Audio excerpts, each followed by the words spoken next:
அன்னைக்கு நீங்க கால் உடைஞ்சி நடக்க முடியாம இருந்தப்ப நான் உங்களை தள்ளிக்கிட்டு வந்தேன். இப்ப உங்ககிட்ட இல்ல.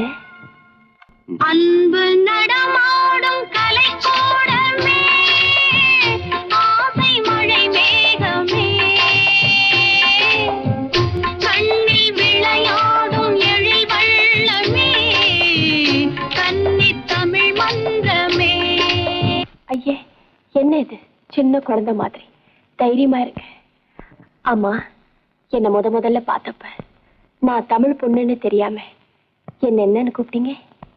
ஜெலிதா, வனிதா, துன் Fathima. Jelitha, Vanitha, oh my darling. அத்தா, நான் கர்ப்பமா